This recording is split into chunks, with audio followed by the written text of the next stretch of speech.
Hello everyone, on behalf of iland and all of our partners and customers everywhere, I'd like to welcome you to today's on-demand presentation, Protecting Your Cloud Transformation with iland Secure Cloud and the CIS Controls. You know, every week we say it's a busy week in IT security, and recent events have been affecting all of our data. You can see here many of the headlines that have come up recently, and by the time you watch this, there will probably be more. Ransomware seems to be on everyone's mind, but most people don't know where to even begin to solve it or to prevent it. Whether you're reading these articles or looking at your own internal audits, you can gauge the tangible cost of an outage for your organization, whether it's lost productivity, lost orders, or even the ransom itself. But what about the intangible costs? What is the perception that people have about your company when they see your name in these news articles? What about brand loyalty or customer loyalty? And ultimately, what about the confidence that your customers or even internal employees have in the IT solutions that you've deployed to confidently protect their data? And it doesn't really matter what industry you're in, ransomware can hit any organization. And you can see here there's a spread across pretty much all of the verticals. And unfortunately, ransomware is a global problem. It's happening to all organizations all over the globe, and it's costing them billions of dollars. In fact, according to a study from Sophos called The State of Ransomware for 2021, the average total cost of recovery from a ransomware attack has more than doubled in a year, from $761,000 in 2020 to over $1.85 million in 2021. And that doesn't just include the ransom itself, whether or not it's paid. It could include things like fines from regulatory organizations, lost orders, lost productivity, lost customers, or worst case scenario, the actual loss of the business. And of the people that were interviewed, only 8% of organizations who even pay the ransom managed to get back all of their data. And in some cases, that data took so long to recover, it was just easier to go back to prior backups and just try to quickly get back up and running. But now, what about the cloud? How does that impact all of these things that we're seeing, all of the things we're talking about? Well, the good thing is, cloud can accelerate your IT initiatives and really deliver that business value. Organizations for so long have been doing their own data centers or traditional IT and dealing with everything from facilities and power and cooling and rack and stack and cabling, everything from the storage to the networks and the servers and the hypervisors. And then on top of that, they have to focus on the applications and innovating or driving business value with new IT projects. And on top of all that, securing it all. But luckily, cloud has a lot of economic reasons, but also a lot of technical reasons that can help you not only shore up your defenses, but also really focus on that business value, that top of the stack that you can deliver to your company. The iland infrastructure as a service is based on the iland Secure Cloud and includes simple custom billing, based on a VMware infrastructure that allows for you to maintain your VMware skill sets and all of your policies, workflows, and tools that you have on site. It includes real 24/7 support, allows for you to migrate hassle-free and not have to convert any of your virtual machines, and really allows for you to maximize your flexibility because any size is right. You truly do gain cloud economics and cloud scalability with the ability to truly only pay for what you consume. And this lets you go back to driving innovation with IT projects and kind of focusing on that top of the stack we talked about. But again, just because you're in the cloud doesn't mean that all of a sudden all of those concerns about ransomware and protecting your environment are gone. In fact, iland believes in defense in depth and multiple layers of comprehensive protection. And in fact, by leveraging the Center for Internet Security CIS Controls, you can actually have a template for protecting your cloud investment. Now, when it comes to cloud, there's a shared responsibility model between the cloud and the customer itself. There are some things that the cloud provider provides, such as security to the actual infrastructure. You don't have to worry about whether or not there are locks or biometric sensors or security cameras on the equipment, because that's all taken care of by iland. With the Tier 3 and Tier 4 data centers globally located around the world, that's one of the things you don't have to worry about anymore. You don't have to worry about multiple power supplies, redundant cooling, any of those things that traditionally you would also have to plan for and make sure weren't disrupted during some sort of data outage. Then when you start looking more into the data classification, the client and endpoint protection, identity access management, these are things that are shared between the customer and the cloud provider in different ways, and we're going to talk about that through this presentation. Now, when it comes to that template of figuring out how you're going to protect all of your cloud assets and how you're going to protect your cloud environment, it really comes down to these 18 critical control elements provided by the Center for Internet Security. Now, you can find out more information at www.cisecurity.org, and in 2021 they released the version 8, which has gone from 20 controls down to 18. Now, the number doesn't really matter, but what it is a listing of common best practices that are agreed upon from vendors and administrators and organizations globally that all work together to kind of create a free blueprint for protecting your environment. You can see that there's the IG1, the IG2, and the IG3, and those are really just implementation groups based on the size of your organization, sort of what you're doing, and how you're invoking some of these controls. Now, this doesn't replace any of the traditional things that you're already probably looking at, such as maybe NIST, or maybe you have to adhere to some of the HIPAA or PCI DSS regulations. These are just best practice controls that you can implement in your organization to better safeguard your environment. Now, when it comes to the iland cloud, we're going to talk about how each one of these critical controls can be leveraged and some of the things that iland is doing to protect your environment, and where that shared responsibility model comes into place, where some of the things you're going to do, some of the things that iland already does for you, and really give you a good understanding of how the CIS controls can protect your critical information that's running in the cloud, and also give you a better understanding of things to think about and things to look out for and to implement for your organization.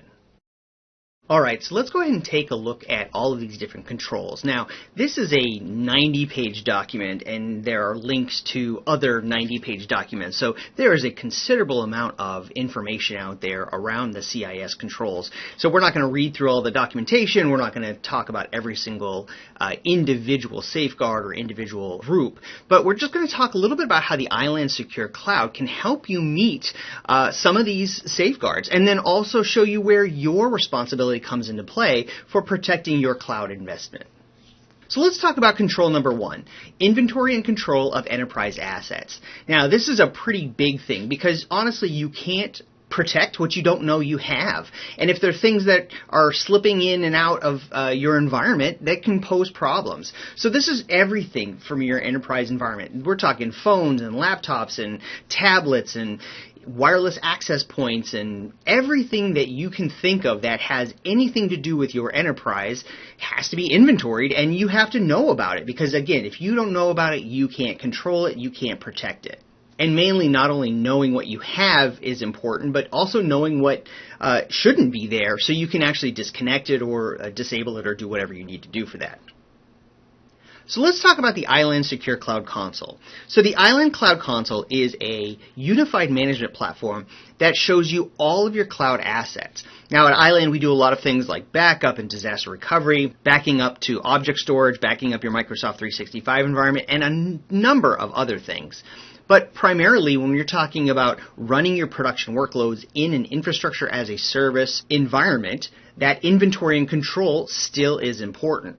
So within the iland Secure Cloud Console, this single interface shows you everything that you have. So this is your inventory for everything in the cloud.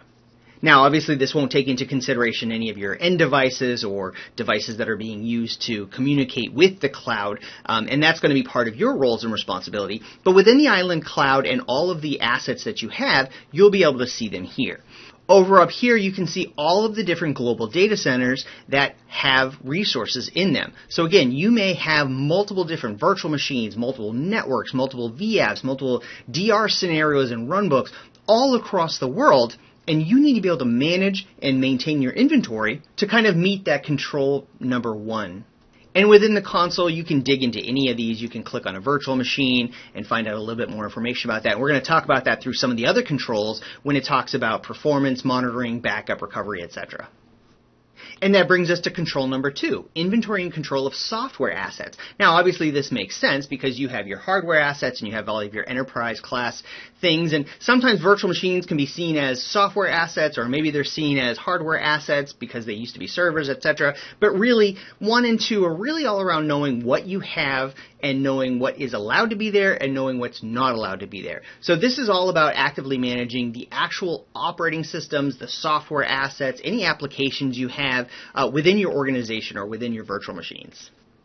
So going back to the Cloud Console, you can see if I click on a virtual machine, you can see what operating system is installed. And then over here, if I click on Actions, I can actually open up the virtual machine console, log in, or I can RDP to it and find out what software is allowed. And this is where you would use Active Directory user groups and permissions and all kinds of OUs to really limit what's allowed on there. This is where you can install your databases and applications and all that stuff. So a lot of this is going to be outside of the iland Secure Cloud's purview, because everything that you do inside your organization really comes down to what applications you need and what you're doing to manage and to monitor them.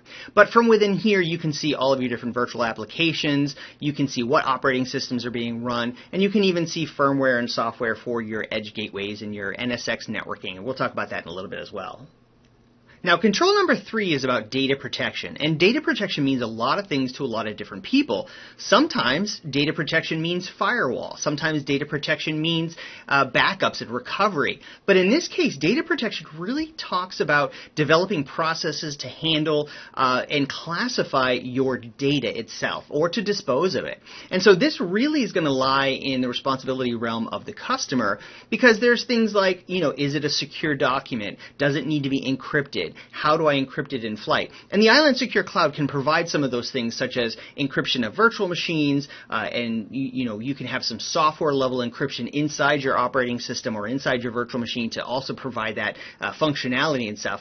But this is really about understanding when you create things like zero trust policies and making sure that your organization has data that is classified or for your eyes only, that only the right people can see it. So you have everything from your Active Directory permissions, your zero trust policies, where data is stored, and then a lot of these controls really come down to making sure that your users are also aware of what they're trying to do and what they need to do in your organization to protect that data. If you go through all these processes and you create all of these technical policies, but you never instruct your users on, hey, don't share that confidential document onto a public website, then you're doing yourself a disservice and you're really kind of defeating the purpose of all of this. So this is more than just a technical guideline, but it's also a way of how do you approach your users? How do you approach that person, that end user education and instruction,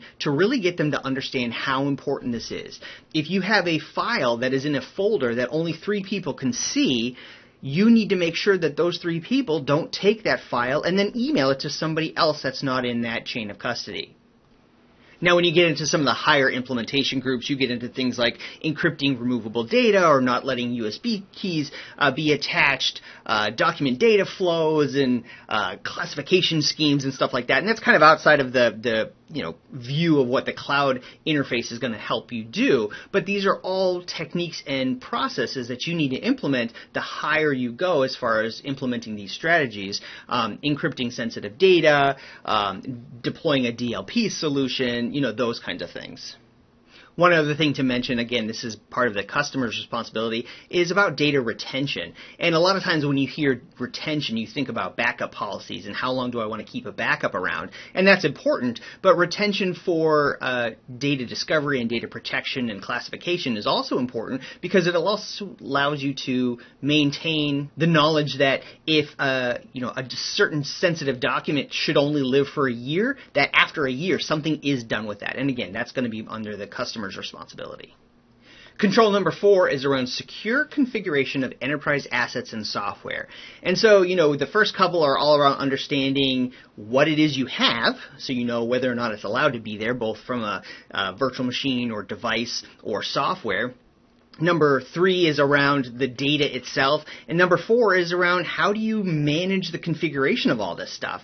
And this is everything from making sure you patch your operating systems. Now, these are responsibilities of the customer. And usually, you can work with a partner, a managed service provider if you need to. You just run your update patches, things like that. But it's really about understanding that you have a flow and a process. A lot of times you read these articles and it's, the hack was done because the operating system was a year out of date and it wasn't patched and it wasn't secure. Closing those loopholes, closing those known vulnerabilities. Those are the things that you have to think about. And we'll talk about how the Iland Secure Cloud Console can show you some of those vulnerabilities. But some of this stuff is just simple. Maintain your operating system, maintain your software, update your patches, update your end devices as well, which are outside of the cloud purview. Making sure you have firewalls on the server as well as within the environment, making sure that you leverage the microsegmentation or VLANs of your network to make sure that network traffic can't be sniffed. Those are the kinds of things that you want to do, and you want to make sure that all of this stuff is documented properly. There's a lot more on remote wiping of personal devices and trusted DNS and things like that. But really, it's all around making sure that you're securely configuring the things that are in the cloud so that you're not caught unaware by a known vulnerability. Control number 5 and control number 6 kind of revolve around accounts and access control, and we're going to talk about how that works. Now, number 5 is around account management, and this is really around the user accounts themselves. And a lot of times when you talk to customers, it's very easy to just either have a default administrator password or a group of passwords that are all being used and rotated through things. And it's easy, it makes it easier to do your job, but it's so susceptible to misuse or something bad really happen. So when you talk to customers and when you think about what you're doing with your administrator passwords and your administrator accounts and your service accounts, making sure that you have rotational passwords, making sure that you have, if you have an administrator, let's say Susan is an administrator, you don't have Susan log in as an administrator just to do her normal job. You have a Susan account and then you have a Susan admin account. And Susan only logs in with her admin account when she needs to do admin type processes. And this allows for you to log and make sure that everything is being done properly and by whom that has the proper permissions. Now, when you talk about account management, usually this is going to be within your environment. So this is going to be part of the customer accounts, making sure that your Active Directory is up to date, making sure that users are disabled, making sure there's no guest accounts, like all kinds of stuff like that, especially when it comes to default usernames, passwords, especially around database servers, or if a developer spins up a virtual machine because they want to run some test stuff, don't let them just keep default stuff just because it was easy to click next, because that leaves it open to somebody getting into that particular development box and then now having access to more of your environment. So things like that. And I know it sounds very basic and very simple, but a lot of this stuff really happens. Now, you also have to have all of the complex passwords and all of those sort of things that happen outside of the realm of the cloud environment for your personal devices and your end devices, because I think that study said almost 40% of the infiltrations or the malicious attacks were originated from social engineering. So somebody found a way to talk to somebody, find out some password, they grabbed a password that was easy to break or easy to hack, and they used that to get in. So it's beyond just the fact that your usernames are powerful and you have all of this firewall and you have all of these things locked down. If somebody can get your password because you're sitting on your computer in a Starbucks and it's wide open and somebody's able to grab it, it defeats the purpose of this. Now, like I said, control number 6 is around access control management because, again, not only do you have to have the usernames and passwords and all of that stuff and all the policies around that, but you also have to create roles and responsibilities as to who can talk to what. And this includes service accounts, it includes administrator accounts, all of the things we talked about, and really focusing on that zero trust, making sure that the user only has access to the only things that they need to do their job. So within the Iland Cloud Console, again, these are now your cloud resources. And so while within Active Directory, you're creating your Active Directory names and all of that stuff, within the Iland Secure Cloud Console, which is kind of a replacement for your Virtual Center and your NSX tools and your disaster recovery tools and all of that stuff, this portal can give you access into your environment as well. And so you also have to create identity access management and role-based controls within it. So within the Iland Secure Cloud Console, for your infrastructure, if you go up here and you click on User Management, here you can see all of your cloud-based identity access management and your users and your roles. So for example, let's say I wanted to create a new role for somebody to either manage virtual machines or manage backups or something like that. I can click on Add a New Role, and it's going to show all of the resources that you have access to. So this is a global setting. So you may have multiple different locations and multiple different services, and so you don't necessarily want someone who has access to a UK-based virtual machine farm to also be able to log into the Dallas virtual machine farm. Maybe they do, maybe they don't, but you have the ability to create those roles and responsibilities and really segment who's allowed to see what. Because the last thing you want is somebody to be able to see hundreds of virtual machines or hundreds of applications when really they only need to see the 3 things they need to do their job. So over here you can see all of the different cloud locations, organizations, virtual data centers, edge networks, etc. So here you can create all of the different roles that you need, and then from here is where you would create your cloud-based users. So this isn't your Active Directory, although you could use multi-factor authentications and tie them together, but you would actually create additional users, and from here create a user and then assign the roles. So now you really can limit who can see what within the Iland Secure Cloud. And here's where you can choose your 2-factor authentication report to see who's logging in as what. And this is always important too, because you want to maintain that logging and understanding of, who is logging into what and what they have visibility to. Now, another feature within the Iland Secure Cloud Console is, let's say you create a role, this 365 read-only user, you can actually test the role, log in as that role to make sure that you didn't accidentally give them something that they shouldn't see, or you didn't give them what they needed to do their job anyhow. Control number 7 is kind of a shared responsibility across both the customer and Iland, and it's around continuous vulnerability management. And this means everything from making sure that you're patching your antivirus software and your vulnerability scanning, making sure you're patching your operating systems, but also tracking vulnerabilities on applications and making sure that you're, subscribed to the proper InfoSec news articles and things like that to make sure that when something happens globally, that you're aware of it and you're able to make any modifications that you may need to. Now, within the Iland Secure Cloud, not only does Iland do its own internal audits and evaluations and continuous vulnerability management around everything from hardware and vendor-specific articles, whether it's a CPU chip vulnerability that needs to be patched or anything from the hardware itself.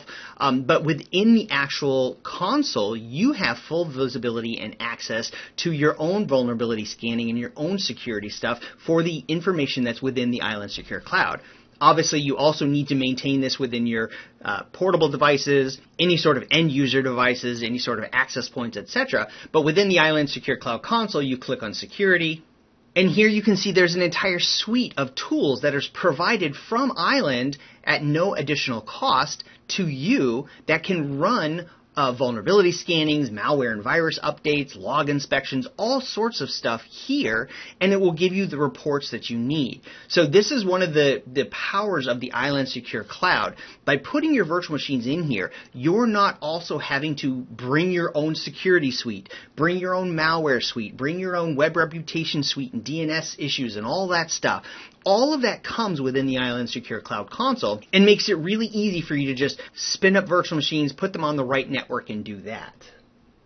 So from here, I can click on the vulnerabilities, and I can see all of the different medium, low, criticals, all of those things. I can see when it was last scanned. I can see my vulnerabilities over time. And that's important because obviously you want to make sure that those vulnerabilities are going down.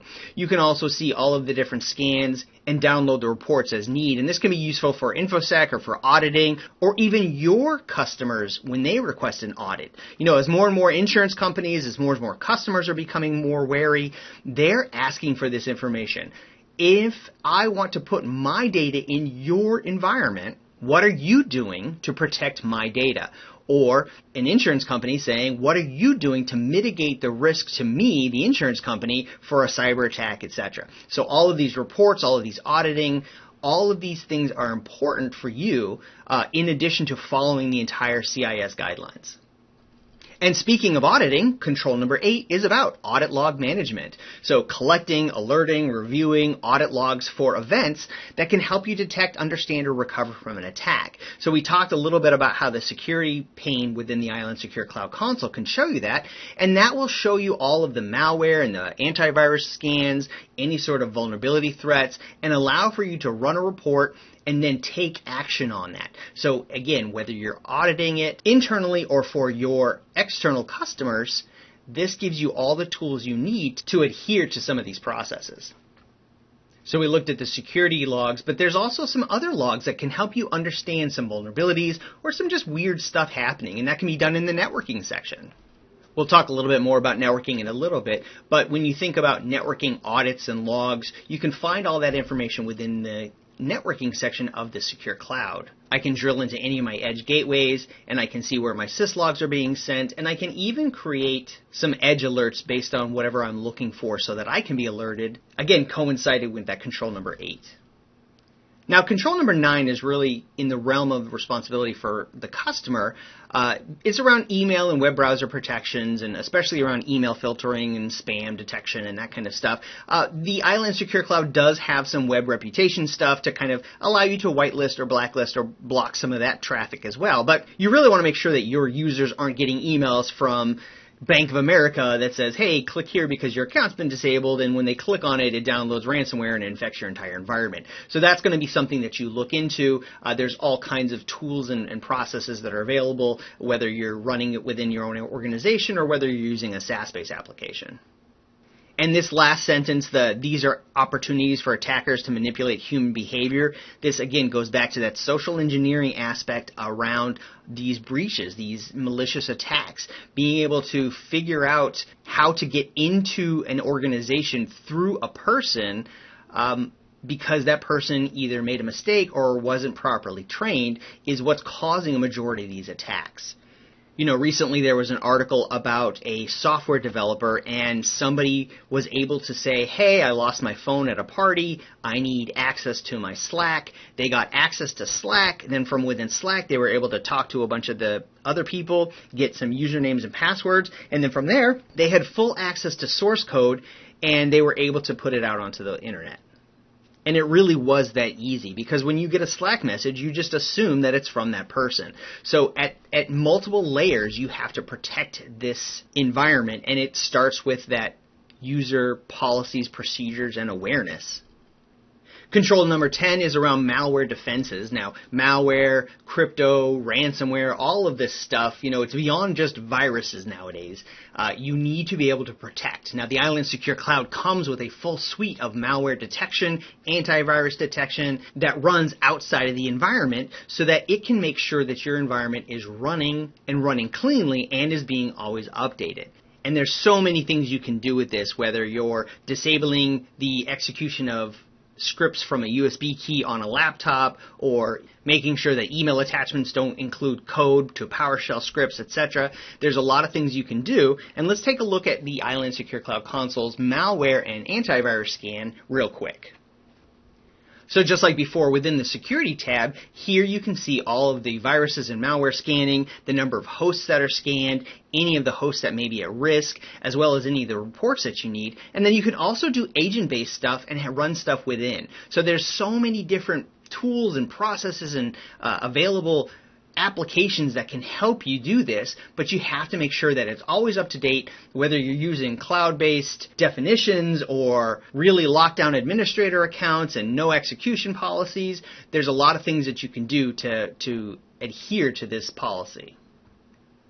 CIS Control number 11 is near and dear to Iland's heart, as it really revolves around data recovery. Now, Iland has been doing backup and recovery and disaster recovery and IT resilience for customers' on-site data for many, many years. And now that we're running infrastructure as a service, we need to make sure that we maintain that same level of availability. Because think about it, just because you're in the cloud doesn't mean that somebody won't accidentally delete files. It doesn't mean that a virtual machine can't accidentally be encrypted or ransomware can't cause some sort of issue.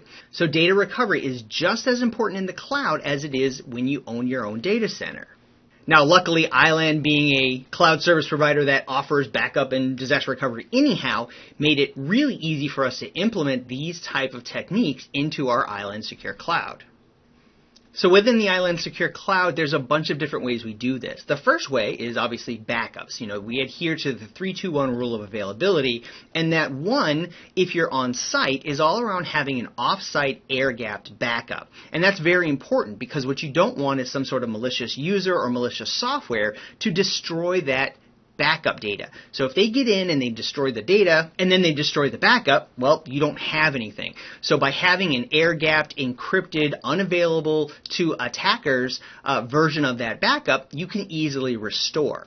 Now, that's different than IT resilience or disaster recovery because disaster recovery allows for you to bring entire environments back online in another location for another reason.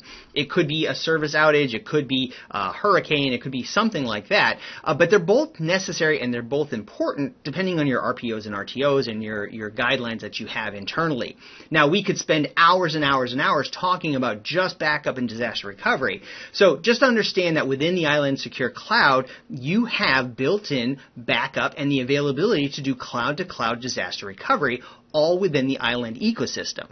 And that's very powerful because when you think about having to bring your own backup solution, bring your own IT resilience solution on top of security, on top of firewall, on top of everything else that I've shown you already, it really makes sense as to why you want to run your production workloads in the iland cloud, because we're doing a lot of that majority of the work for you. Again, going all the way back to the very beginning when we talked about focusing on business value and delivering IT innovation, the top of the stack, you don't want to go and figure out, well, which antivirus do I need? Which backup software do I need? How am I going to replicate my data and how often? We will help you and take care of all of that stuff for you. So for example, if I go into any of my virtual machines, I can click on a virtual machine over here. Not only will you see all of the traditional virtual machine things that you would inside Virtual Center, such as the operating system and the performance and everything, but if I scroll all the way down, you'll see the integrated backups. Now, we actually have two types of backups. We have regular backup, and then we also have the advanced backup features. And really, advanced backups versus normal backups really just allow you to get more granular in your recovery time as well as your recovery points. It also allows for you to differentiate how you're going to recover, whether it's file level or virtual machine level, application consistency, application level, everything like that. So within the console itself, you can set up your backups for your virtual machines so that in case something happens, you can restore it. Because again, just because you're in the cloud doesn't mean somebody can't come in and delete all your files and then leave you stuck there. Now, because these backups are air-gapped, they're not accessible. I can't open up a D drive, I can't open up a G drive or a network share and find those backups and delete them. They are outside of the interface and outside of the environment of your organization's view. So ransomware, if it encrypts a virtual machine, it can't also encrypt these backups and allows you for you to quickly recover those backups to a known good point in time.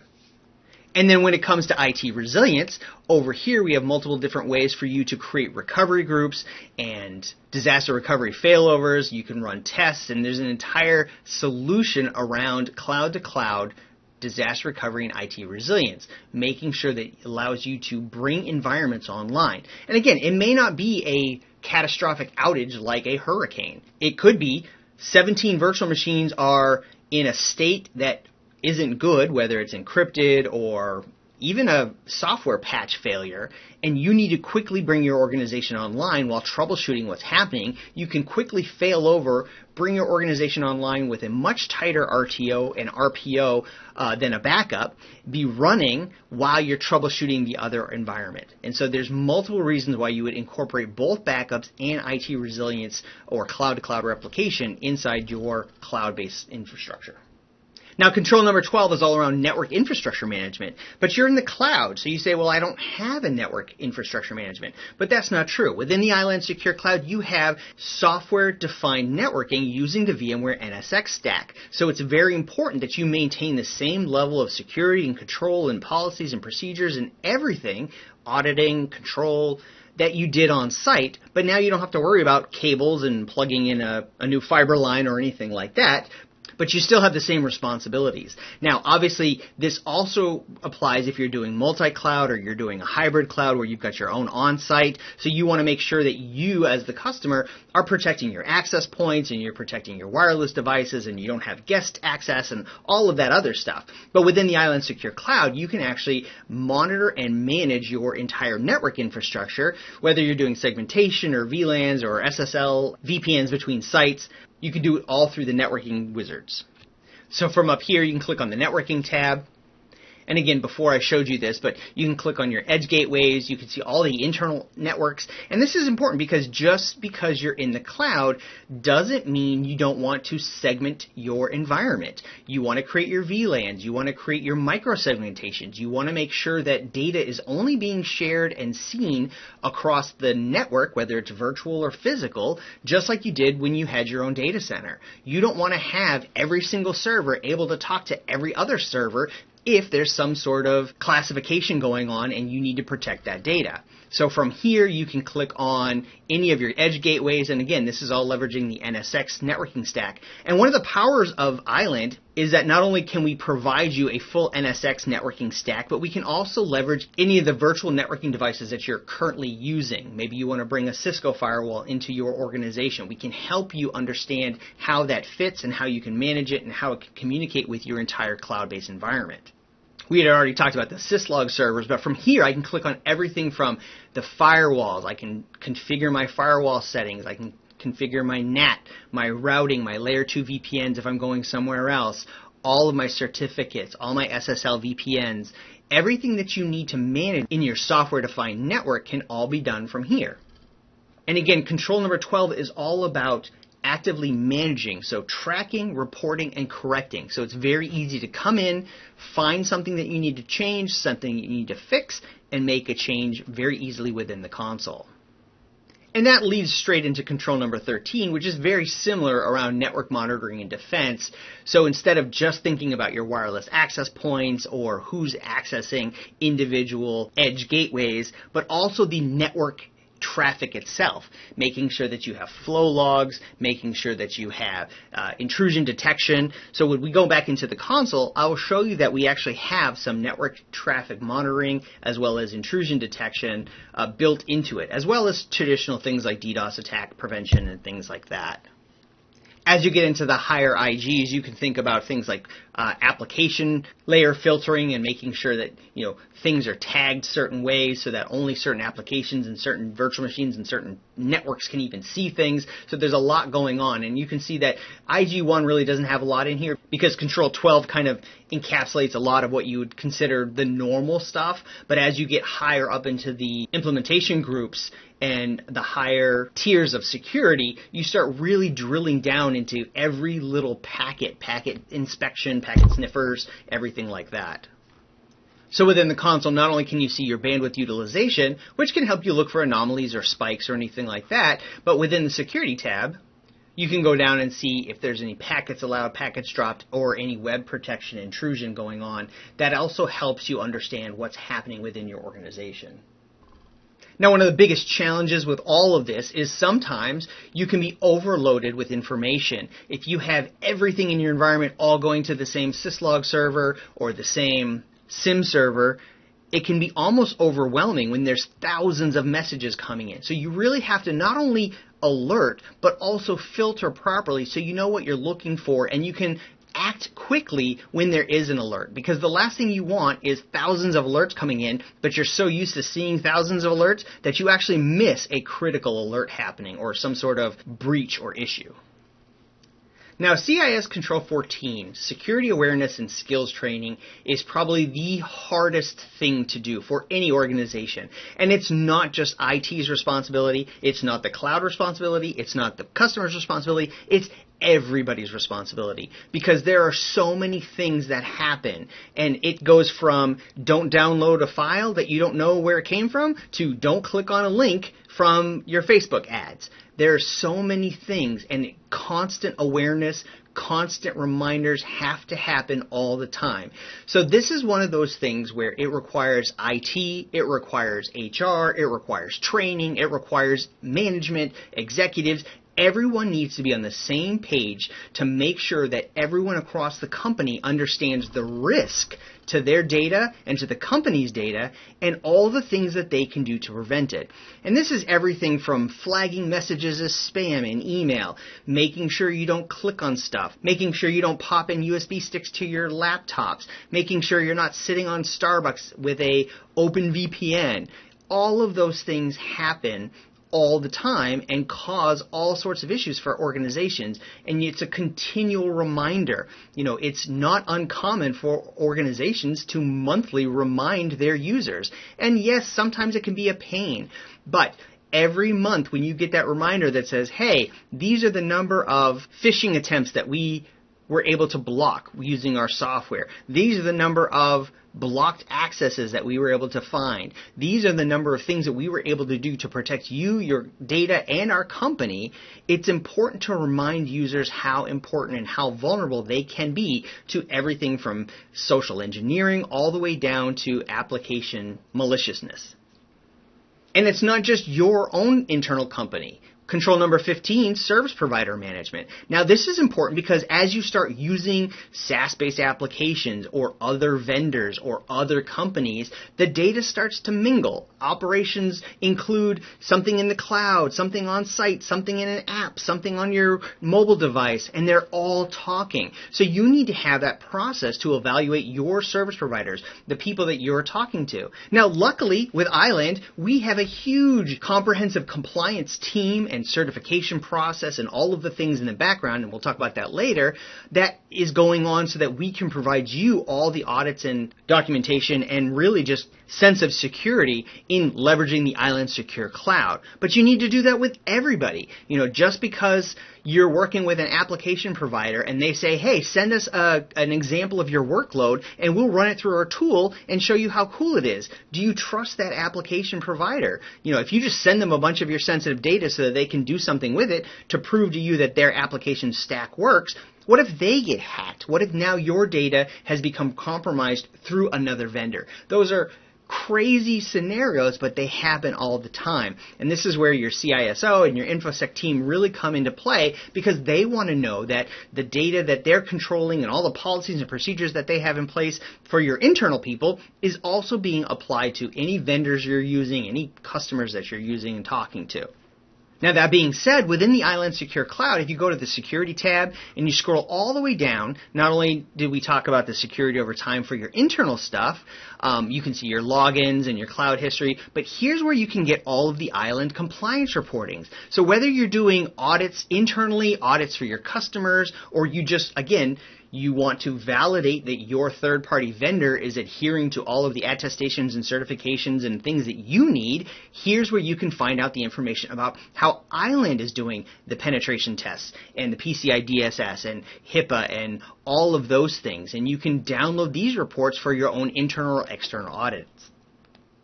And that leads right into control number 16, which is the application software security. So now you've gone and you've bought applications, or you've bought some sort of software to run your organization, or maybe you're developing it yourself.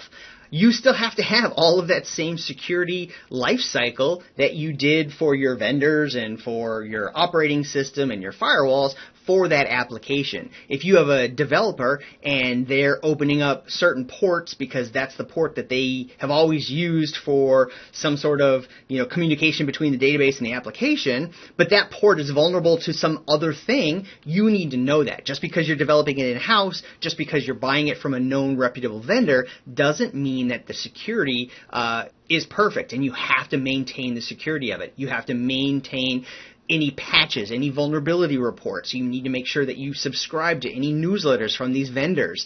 And you also have to make sure that your developers are writing code with security in mind, because it's very easy for a developer to just write software that works everything is great, but nobody has actually done any sort of penetration testing or lifecycle management on the security aspect of it. And after 6 months, maybe there's a vulnerability, maybe there's a Python issue, maybe there's something in the type of virtual machine you're running your application on. There's so many different ways, and it's almost overwhelming, but that's what the CIS controls do. They help you understand where to even begin. Now, we have spent a lot of time talking about all the things that you need to do in your environment to protect it, and it can be almost overwhelming. But CIS Control number 17 is about incident response management. What do you do when something does happen? How do you communicate it? Who do you call? Who needs to know? What policies and procedures are in place to implement the strategies that you have been talking about for the last year? How do you fail over? How do you recover? When do you recover? Who gets to make that decision? Who needs to be notified? Do you turn off all of the devices? Do you shut down all the firewalls? These are things that you also have to prepare for, and these are the plans you need to have in place to quickly respond. Because, like I said, you can have thousands of emails coming in that people get just numb to. They don't reply to that. But all of a sudden, you have somebody logging in from a overseas foreign entity IP address. And now all of a sudden, what do? Do you cut it off? Oh, well, that person's actually traveling overseas. That's okay. Or, no, nobody's supposed to be logging in from that country, so let's go ahead and make sure we report on it, we shut it down, and then we figure out what we need to do next. These policies, the plans, the procedures, again, it's beyond just IT. IT may have the tools and the availability to report on it. They may be able to detect it. But as a company, whether it's InfoSec, IT, admins, management, executives, this is where the organization can make the plan on what to do next. Who is responsible? Who gets notified? What do you do if something happens? And then finally, the final control number 18 is penetration testing. And this is a word that can mean so many things to so many different people, but you have to test all of this. You need to test your backups. Can you recover if somebody accidentally deletes a file? Can you recover if a virtual machine becomes encrypted from ransomware? You need to test. Can I log in from a country I'm not supposed to by using some, VPN tools or some sort of white hat, black hat testing? Do I find another organization that can help me do some of these things? Again, this is going to be mainly on the customer, but Iland does its own penetration testing, and you can see those reports. You can see all of the audits and the compliance that we go through daily, monthly, weekly, whatever it is based on the attestation, so that you know that we're doing our part. So you know that, hey, somebody just can't walk into an iland data center and come through a glass door and open up a rack and take out a hard drive and walk away, with biometrics and cameras and multi-factor security and only authorized users, all the way down to how we do firewalls and how we let people come in, and all of the third-party testing that we do for our infrastructure and our stuff.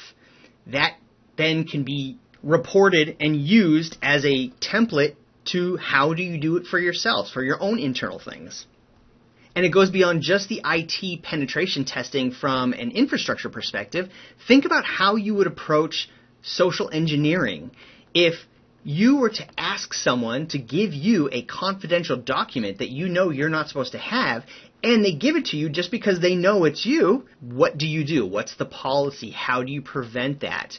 If somebody says, hey, I can't reach this document, can somebody throw it on a sync and share up on the web, and somebody does it, well, now you've got multiple different breaches. You've got policies and procedure breaches. You've got technical breaches. You've got chain of custody issues. You've got DLP issues. Like, there's so much stuff in just that easy test. If you have somebody call the front desk and say, hey, I'm out on a customer's call and I need access to the password for this particular application, and they give it to you over the phone, that's another policy. So penetration testing, while it really can mean things like making sure that the ports are closed and all that stuff, can also really delve deep into everything from the human element all the way down to the technology.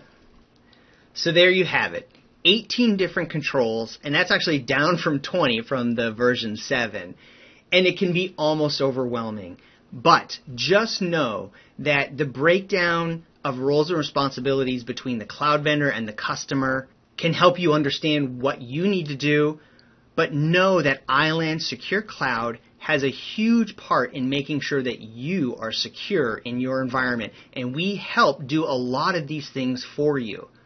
And like we said, any vertical, any industry, any company can be hit by this stuff. And it's not just a silver bullet of, I've got a firewall, or I'm running encryption, or I have a really, really hard password to crack. There are so many pieces to this puzzle, and it's a constant arms race with the bad guys about how do you protect your environment, how do you protect your company, and what do you do when something happens. So hopefully that was really informative, and hopefully you can see how the iland Secure Cloud has so many of these controls integrated into it to really make sure that your cloud transformation, your critical workloads that are running in the cloud are as protected as they can be, and where you need to step in to help out with your own applications, your own internal stuff. But know that the iland Secure Cloud is a full comprehensive environment, and you don't have to bring every single thing to the table yourself. We help you deal with a lot of this stuff. At iland, our goal is your success, and we have been doing this for a very long time, with over 27 years delivering IT services and over 13 years in the cloud and disaster recovery expertise. With 10 global regions, we can meet any data sovereignty, data locale, or performance needs you may have. And with a 100% financially backed availability SLA, you know that your environment is going to be available and running for you all the time. When it comes to cloud, the last thing you want to do is worry about whether or not you have the support you need at the time you need it. You don't want to have to worry about sending an email and hoping that somebody will get back to you in 48 hours. At iland, we have critical 24/7 support there for you and a 98% support satisfaction. And with a 93% positive customer satisfaction, our customers are telling their colleagues, their networks, and their companies about the great things that we're doing for their data. Regardless of your geographical, legal, or regulatory needs, all iland solutions utilize the iland Secure Cloud platform, which is aligned and compliant to over 20 certifications, attestations, and frameworks. With a full legal and compliance team on staff, we can help you answer the questions that you may have around anything compliance related, whether it's HIPAA, PCI DSS, GDPR, or any others. And as one of the very few CSA Gold Star certified clouds, we're very proud to be able to give you the compliance that you need, even if you're not regulated. I talked about our support satisfaction scores, but every iland solution comes with access to our global support team. Anytime, anywhere. You can chat live, you can enter tickets, you can send email, or just pick up the phone and call us. We are here to help, and we want to make you successful. And don't just take my word for it, take theirs. We're proud of the recognition with leading analysts, partners, and some of the biggest names in cloud and data protection that's out there right now.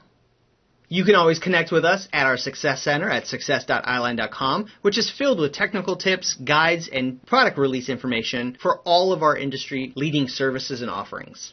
And we take product feedback very seriously. If you have an idea that can help us improve our portal and your experience, send it to us at ideas@iland.com. And finally, find out more information about the cloud, iland, best practices, tips and tricks, thoughts at our blog.iland.com. And with that, I want to thank you for joining this on-demand webinar. iland is a global cloud service provider of secure and compliant hosting for infrastructure as a service, disaster recovery as a service, and backup as a service. As you make that cloud transition, just know that by implementing defense in depth and leveraging the CIS critical controls, you can protect your environment and recover your environment in the case of ransomware or data outages. Find out more, learn more at iland.com.